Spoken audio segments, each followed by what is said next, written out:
Итак, наконец принято решение о реконструкции Сухумского аэропорта. Как вы восприняли эту новость? Как представители турсферы к этому отнеслись?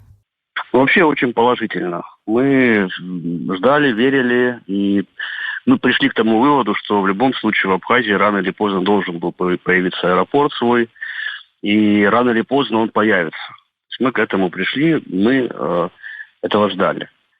А насколько это позволит увеличить турпоток? Повлияет ли на турпоток в Абхазию? Как вы думаете?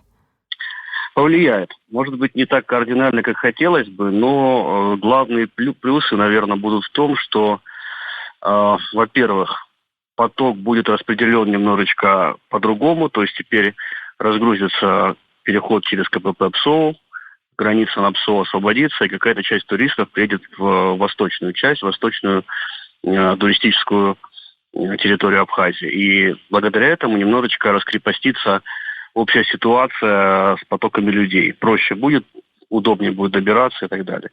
Второй плюс то, что мы избежим ситуации, когда туристов на границе ПСОУ, например, сейчас не пропускают в момент их заезда в отель. То есть они приезжают на границу в день заезда, и по каким-то причинам им отказывают в проходе, и они остаются в Адлере. То есть такого будет меньше. То есть их уже в аэропорту города отбытия, их могут уже как-то отсортировать, проверить документы в Москве, например. И в этом случае турист не оказывается в заложниках положения. То есть он имеет уже какой-то выбор, оставаться ему дома, лететь, не лететь, выбирать другие курорты и так далее.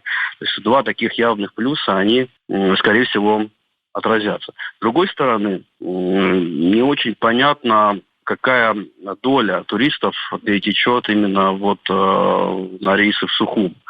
Потому что для некоторых регионов это примерно будет то же самое, что долететь до Сочи. То есть, например, для курортов Гагры им вряд ли будет удобно лететь в Сухум. Им также получится, что переходить к КПП ПСОУ, что лететь в Сухум и ехать также на трансфере порядка часа, полутора часов до своего отеля. Гудауте повезло, Гудаута в центре, поэтому для них удобно и Сочи, и Сухум в этом плане. Но нет границы. 1,5 часа до отеля, но не будет границы.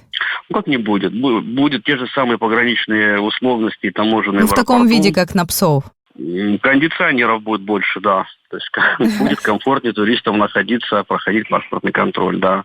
В этом плане, да. То есть какого-то прям значительного оттока от первоначального сочинского этого коридора, наверное, не будет, но в любом случае часть, которая поедет немножечко поудобнее, ей будет путешествовать в рамках Центральной и Восточной Абхазии, да, это так. А какие города России, например, на ваш взгляд, в первую очередь бы откликнулись бы на идею открытия аэропорта, открыли бы сообщение с Абхазией? Кто был бы заинтересован? Скорее всего, тут заинтересованы скорее авиакомпании и те города, в которых они располагаются. И тут у них встает такой очень серьезный вопрос.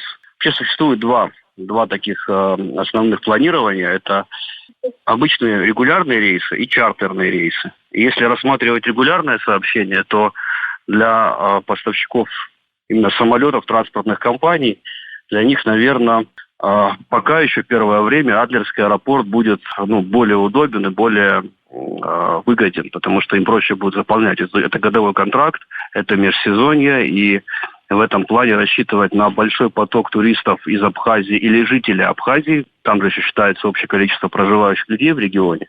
И Абхазия пока не похвастаться не может в годичном эквиваленте. Поэтому для них пока регулярный, может быть, будет интереснее Адлерский аэропорт. Чартерные рейсы на лето, возможно, какие-то авиакомпании сделают. Но, опять-таки, тут надо учитывать максимальный поток перевозок. Наверное, большие города дадут больше поток перевозок, и это будет выгоднее для авиакомпаний. Поэтому, наверное, первое время основными поставщиками авиарейсов будут Москва, Петербург, крупные города, возможно, еще частично Сибирь. Сибирь, ЮТР, может быть, что-то придумать, не знаю. То есть тут в зависимости от расчетов, подсчетов и от тех коридоров, которые к моменту открытия Сухумского аэропорта появятся. Пока коридоров только 2 до Сочи. Односторонние, туда и обратно. И то, второй появился буквально недавно, 12 числа, 12 июня. Поэтому пока такой трафик очень плотный, и летать пока сложно в Сочи. И пристраивать туда еще рейсы до Сухума пока будет не очень просто и, может быть, даже не очень ликвидно. А в плане конкуренции с соседней той же Грузией, с Турцией, с Россией, появление аэропорта для Абхазии какое значение имеет? На первых порах, наверное, никакое. Люди сейчас, в общем-то, вполне конкурентоспособно рассматривают Абхазию и с Адлерским аэропортом. То есть каких-то больших проблем конкуренции с той же Грузией в Абхазии нет. Абхазия в этом году выходит на уровень по полетам наравне, может быть, с Таиландом. То есть по бронированию Таиланда, с учетом нынешних цен, с учетом нынешних проблем с перелетом, с границами и так далее. То есть объем Абхазии, он вырос. И поэтому заметных каких-то сдвигов, наверное, аэропорт не даст. Небольшие будут, может быть, 5-15% турпотока сместится именно на Сухум, из тех, кто приезжает в Абхазию летом. Ну, а туристы же тоже читают новости. Вот сейчас, когда такие новости появились, есть какая-то реакция от них? Пока нет. Пока нет, потому что, к сожалению, эта идея открытия аэропорта, она уже очень долгая. И люди об этом слышат уже не первый год и спрашивают, уже некоторые замучились спрашивать, уже некоторые потеряли эту надежду. Поэтому надо, чтобы он открылся, чтобы он заработал и чтобы он начал принимать первых гостей. Тогда какая-то реакция, наверное, пока люди ждут, и ждут уже не первые 5, не первые 10 лет этого открытия. Поэтому заждались, действительно, как и мы здесь в республике заждались. А по бронированиям вы сказали, что Абхазия в этом году значительно добавила. Насколько, для сравнения, чтобы было понимание? По нашим оценкам, именно аляновским, по туроператору, порядка 30%. Но надо понимать, что это происходит за счет появления новых отелей, в первую очередь. И тех цен, которые эти отели на выходе в первый год в качестве таких дебютных цен дают. Это в основном хорошее предложение для отелей, 3-4 звезды, по абхазским параметрам, то есть мы не берем сейчас классификацию российскую. То есть среднего и среднего плюс уровня, которые предоставляют очень хорошие цены по сравнению с Сочи, с другими курортами.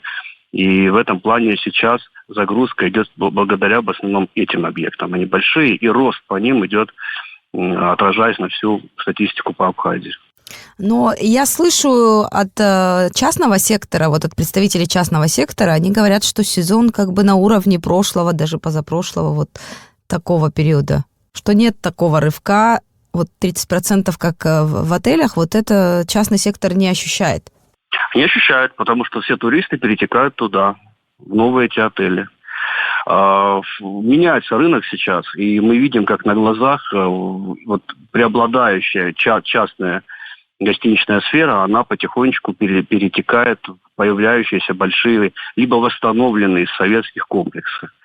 Это такая большая тенденция, которая в ближайшие годы, наверное, будет играть основополагающую. Поэтому частному сектору, конечно, нужно здесь быть внимательны и за своих туристов, которые к ним уже приезжают и первый год, повнимательнее к ним относиться, если они хотят их удержать. Потому что эта тенденция, она была и в Сочи, она была и в Крыму. То есть это, в общем-то, нормальная такая веха в развитии курорта. Значит, курорт развивается, появляются новые инвесторы, появляются новые силы, новые объекты, новая инфраструктура.